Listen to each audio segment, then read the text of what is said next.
Hello, welcome to day 3, part 2 of Instant Pot Week. I am going to be showing you how to make mashed cauliflower today. First, let me just make sure I can get all the comments up, so that way if you ask me any questions or anything, I can be sure to answer them. I'm doing that on my laptop, and if you didn't join me yesterday, it's because I have to do this vertical video thing on my phone because the way of I have one of those countertops that sits up high, and it doesn't bode well to try to do regular kind of horizontal video and actually be able to show you anything at the same time. So hopefully this will work today.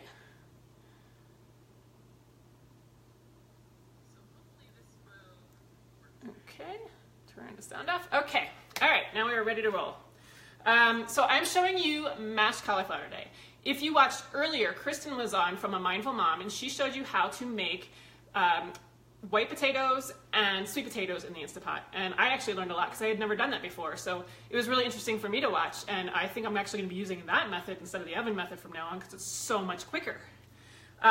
Mashed cauliflower is also so much quicker in the Instant Pot.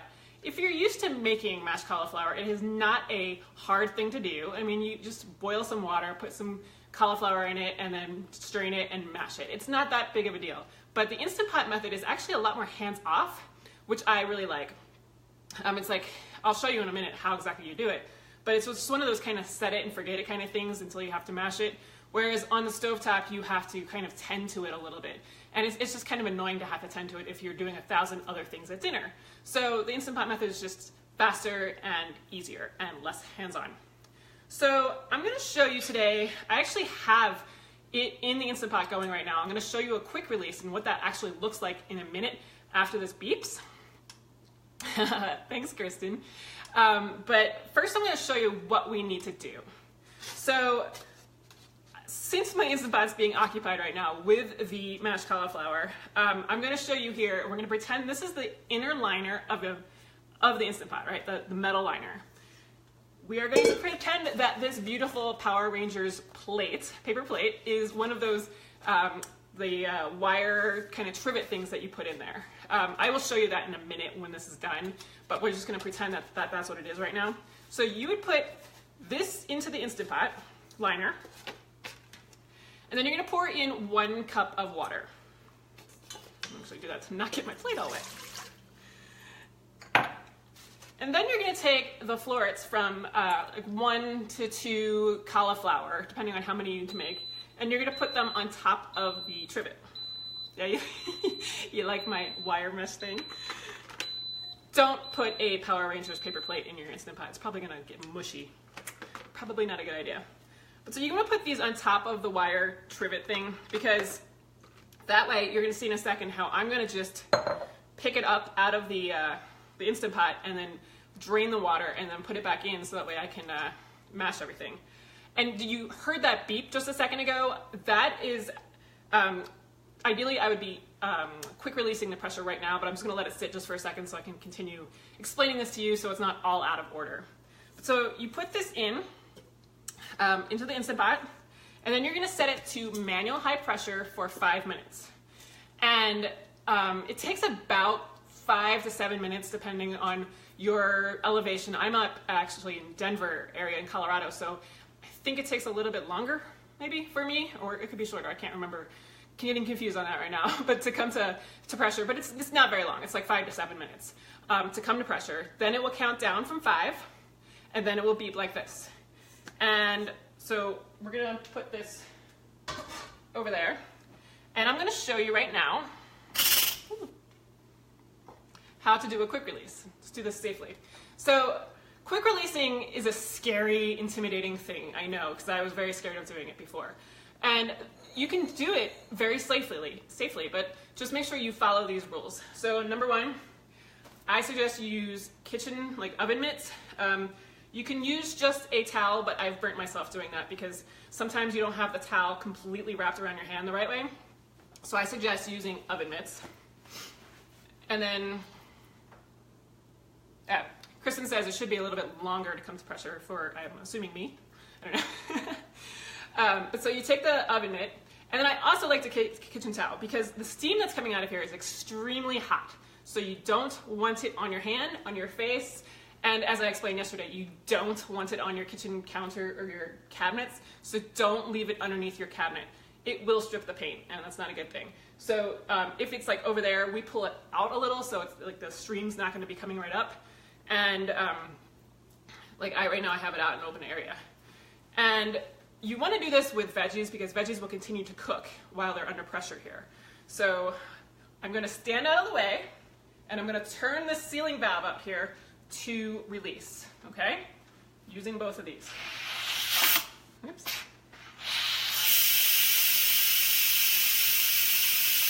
So you can see it's just releasing the pressure. It's a very heavy stream. I'm not keeping my face near it. This is not a beauty treatment. Do not do that. And it will just, it depends on what you have in there, but like for this, it'll come down from pressure really quickly. If you have certain things like some stews and stuff, it may take a little bit longer. And what it's doing is just relieving the pressure so that way you can open the top. And you don't want to do this with certain things like, there's certain meats and stuff that will like get kind of basically like shredded up and stuff if you do this. Because the way that I learned it is like you have a boil in a pot, if it's just on a regular pot, and the boil kind of goes like this, right? And when you release the pressure quickly, it does this. And so you don't want to do that with delicate kind of items. So things like meats and stuff, you don't really want to do that. Veggies, it's fine, again, because it will continue to cook if you don't do that. Once that sound is gone, the little pressure valve will drop, and then you just turn it. And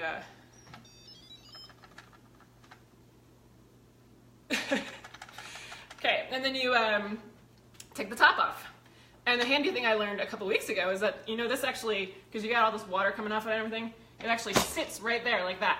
Who knew that? I had no idea until I actually was doing research for this thing. I'm actually going to take it off right now just because I can't do this all at the same time with you guys. But so in here, let's see if I can show you this. I've got the cauliflower right now sitting on the water. So this is the wire mesh thing that I was talking about that we use the Power Ranger top for. And I'm just gonna set it over here in the sink. I put it into one of these fine mesh sieves just so I don't lose any of the cauliflower. And then I fish out any cauliflower that might still be in there, because a couple fell off. And then there's gonna be water in the bottom of your pot. So I just take the water off.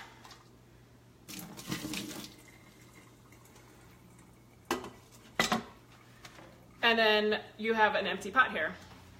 And make sure you have it on off.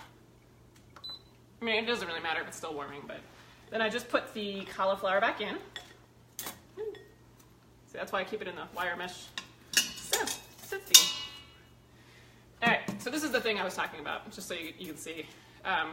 This is the Power Ranger plate that you just stick down. And you put that on there. And then all you need to do from here is you can use any number of things. You can use like ghee, I like ghee. You can do butter, you can do olive oil, coconut oil, and then salt for a really easy method. Let me just make sure. Not sure what's going on here. Kristen, you can block those people if you want. And then I also like to do turmeric, mustard, and cumin for a different kind of option, which is really delicious as well, with a little sea salt, if you just kind of want to jazz it up a little. So you put those things in there. So I'll do ghee and salt. I also like doing chicken stock every so often as well, if you like it a little bit more of like a runnier mash. So you put the ghee in, sprinkle it with sea salt, and then at this point you can either use,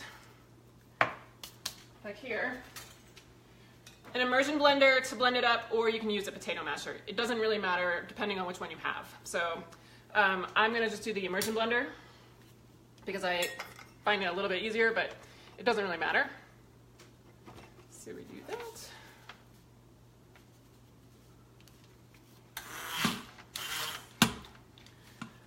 husband got us a new immersion blender the other day, which has this locking mechanism on it, but it's really hard to use. We used to have one, and I cut my finger with it. So I guess he got this for me to make me safer, but it's hard.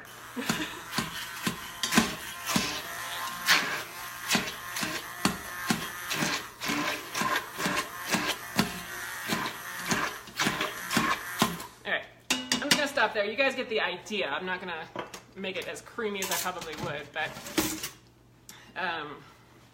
so if you can see in there, we've got mashed cauliflower, and that's really it. I mean, it's a very simple kind of thing to do.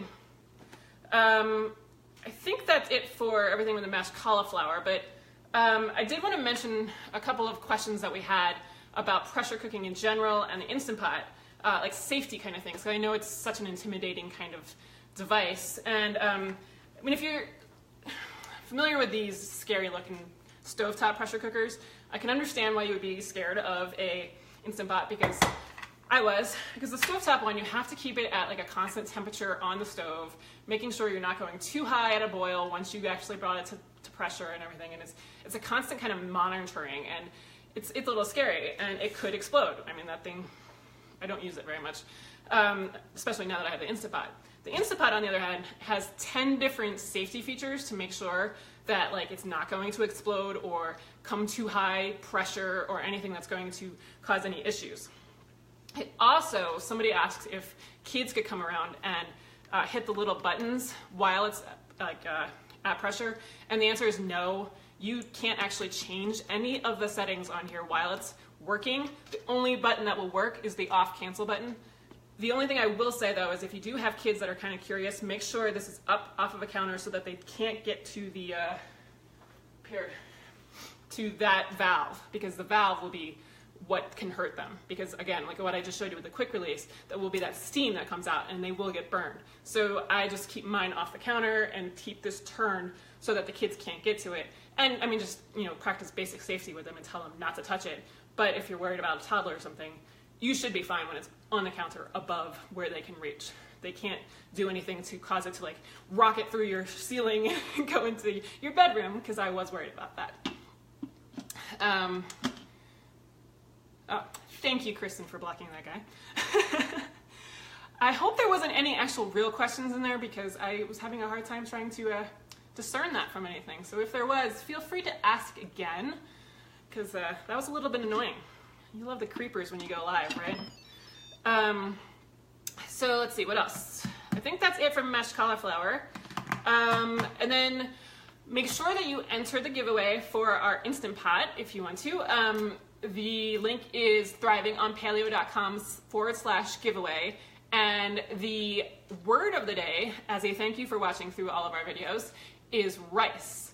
I am not going to tell you why it is. You have to watch Kristen's video from earlier today to find out why. It's an interesting story.